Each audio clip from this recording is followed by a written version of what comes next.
Welcome to the stories on Echoes of Revenge. Step into a world where love turns dangerous, revenge feels inevitable, and every story drags you deeper into the shadows of desire, betrayal, and the human heart. Let's begin today's story. The call came on a Tuesday morning at 7:43 a.m. My father's voice had that particular brightness he used when delivering what he considered good news. "We sold the Riverside property," he announced. "Got $340,000. Your mother and I split it, $170,000 each. You would have just held on to it anyway. You never understood investment timing." I set down my coffee. The ceramic mug made no sound against the wooden table, but my hand had gone completely still. "The property Grandma left me. In her will. Specifically to me. Left to the family," Mom corrected in the background, her voice sharp. "We had power of attorney from when you were studying abroad in 2019. Perfectly legal. That POA had expired December 31st, 2019. It was now March 2024. "I see," I said. My voice sounded strange, too calm, like I was narrating someone else's crisis. "When did closing happen?" "Yesterday afternoon at 3 p.m. The buyer was so grateful we moved quickly. He's been trying to get waterfront in that area for years. Paid cash too. Made everything simple. I thanked them for letting me know. Dad seemed surprised I wasn't arguing. Well, good. Glad you're finally being mature about family decisions. We'll take you to dinner sometime, maybe Ruth's Chris, since we're flush now."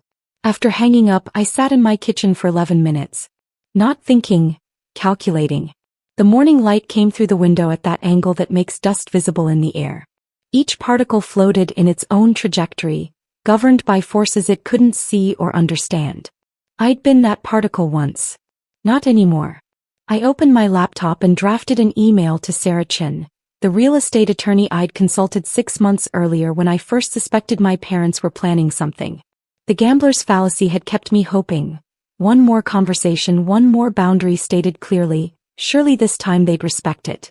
But you can't win against a rigged machine. You can only stop feeding it coins. Sarah responded within 47 minutes. "File immediately. I'll contact the title company and the buyer's attorney. This is textbook fraud."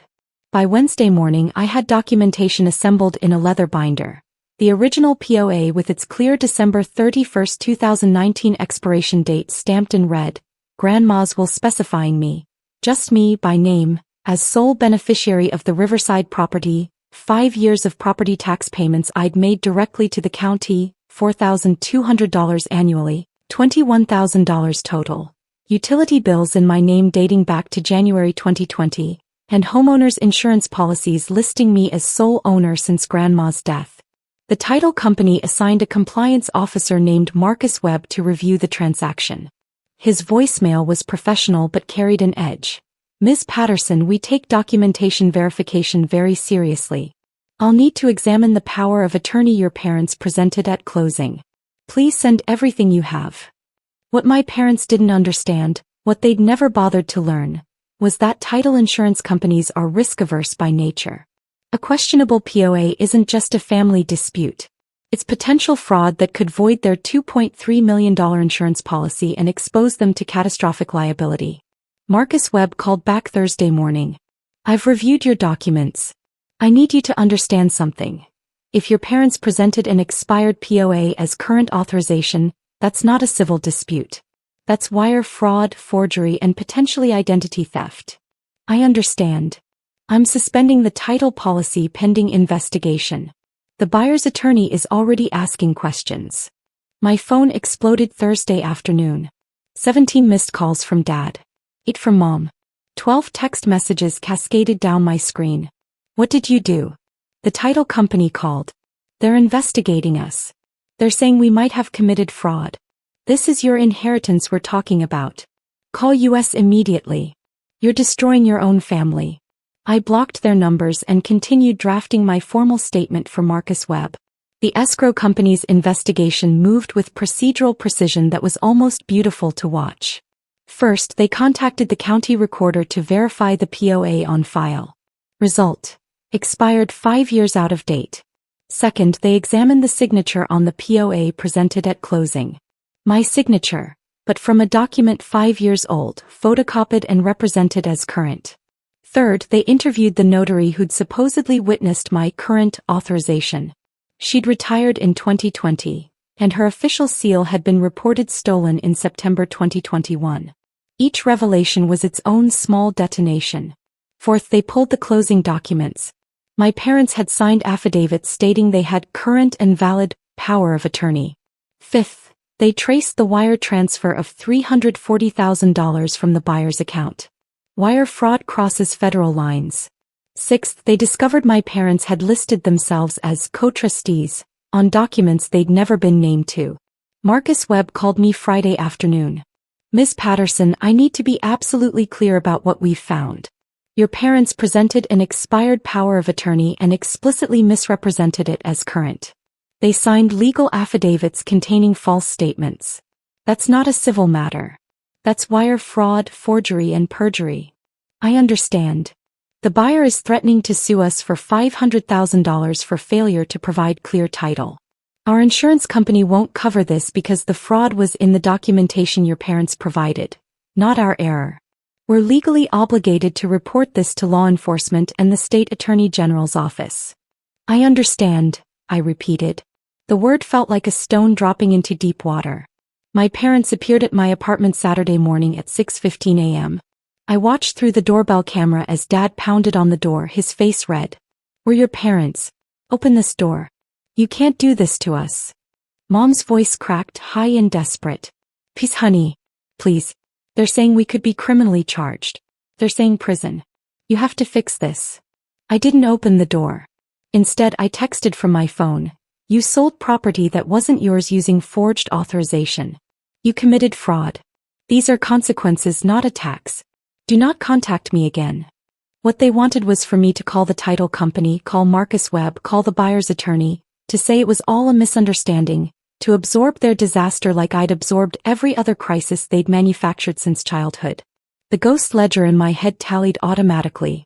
The ghost ledger, emotional costs never repaid. My college fund they'd borrowed for Dad's failed restaurant. $42,000 principal never repaid, opportunity cost incalculable. My car they'd sold because you weren't using it enough. $8,000 kept the proceeds. The down payment they'd promised for my first home. $15,000 pledged, $0 delivered, blamed my unrealistic expectations. Years of emergencies that were really vacations, urgencies that were really luxuries, crises that were really entertainment, all funded by guilt-tripping their responsible daughter. But the line item that haunted me most wasn't financial. It was Thanksgiving 2022. I'd announced my promotion to senior analyst, $89,000 salary, youngest person in my firm to reach that level. Mom had said nice with the enthusiasm of someone commenting on weather. Then she spent 40 minutes discussing my sister's new haircut, complete with photos from 6 angles. The cost of that moment, of realizing your achievements will always be background noise to someone else's triviality, that cost compounds. It calculates interest in silence and self-doubt. The procedural justice system I'd always believed in was finally operating correctly. Monday morning, the title company formally voided the sale. Tuesday, they filed their fraud complaint with the district attorney's office. Wednesday, the buyer's attorney filed a civil lawsuit against my parents for clear title, damages, and legal fees totaling $127,000. Thursday, the state attorney general's office opened an investigation into elder fraud patterns. Apparently my parents had done this before to other family members. By Friday, I received a certified letter from Marcus Webb documenting the investigation's complete findings. The letter was clinical and devastating. Parties knowingly presented expired authorization as current. Documentation shows pattern of misrepresentation across multiple transactions. Signatures verified as fraudulent. Title company reserves all rights to pursue full recovery of losses, estimated at $340,000 plus legal fees. My parents hired an attorney named Richard Berkowitz who called me Friday afternoon. His voice oozed conciliation. "Miss Patterson, your parents made a mistake. Surely we can resolve this within the family without involving law enforcement."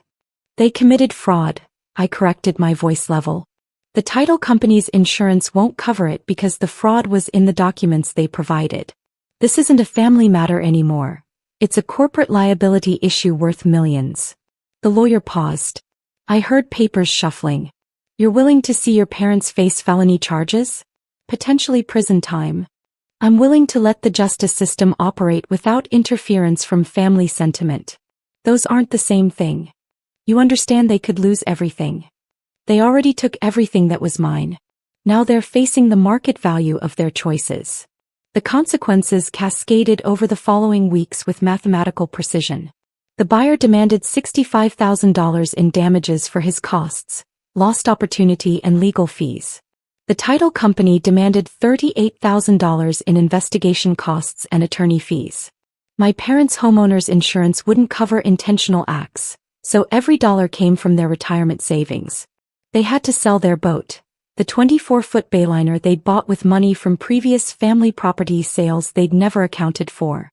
Sale price, $32,000. Then their Maui timeshare, $18,000. Then they took a helic against their house at 8.2% interest to cover the mounting legal bills. Mom called from a restricted number in late May. I answered by accident. We're losing everything, she whispered. The lawyer says we might have to sell the house. Don't you care at all? I did care. That was the cruelty of it. I care that you sold property you didn't own and committed fraud to do it. I care that you've done versions of this my entire life and never faced consequences. I care that you taught me my boundaries don't matter and my property isn't mine. We're your parents. We gave you life. You're people who raised me. Those aren't automatically the same thing. And giving life doesn't grant permanent ownership of someone else's assets. The district attorney's office ultimately offered a plea deal in July. Full restitution $127,000, 3 years probation, 200 hours of community service and mandatory financial counseling in exchange for reduced charges. No felony fraud conviction, no prison time. My parents took it. The alternative was trial and potential 5-year sentences. By August, I'd received the corrected deed from the county. The Riverside property was legally, indisputably, solely mine. The title was clear. The documentation was perfect. The property was worth $340,000 and it was mine alone. I stood at the property on a Saturday afternoon in early September. The river moved past with that particular sound. Not quite silence, not quite noise, just the constant motion of water finding its level. The dock my grandmother had built still stood, weathered gray but structurally solid. She'd built it herself in 1987, before anyone told her women didn't do that kind of work. My phone showed 17 unread messages from various relatives. Uncle Tom, family is supposed to forgive. Aunt Sarah, your mother is devastated and it's your fault. Cousin Jennifer, this is so unlike you, you used to be sweet. I deleted them all without reading past the preview text. What nobody understood was that I wasn't punishing anyone. I was simply refusing to subsidize my own diminishment.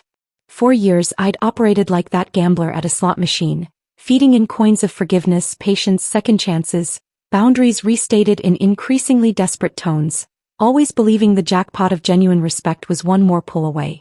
But the machine was rigged from installation. It was designed to take, not give. The math was simple.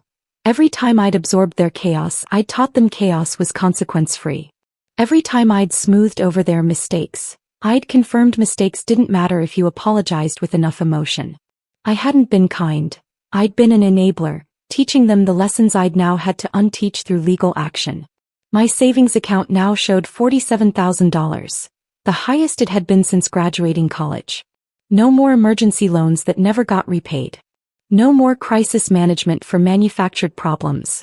No more emotional labor disguised as family obligation. I booked a flight to New Zealand for October. 2 weeks, South Island, hiking the Routburn track in silence. Standing by the river, watching the water move toward the ocean with ancient patience, I understood something fundamental. The opposite of family chaos isn't revenge. It's peace. And peace isn't something you wait to receive. It's something you build by finally, carefully, after years of hoping otherwise, closing the account. The balance is zero.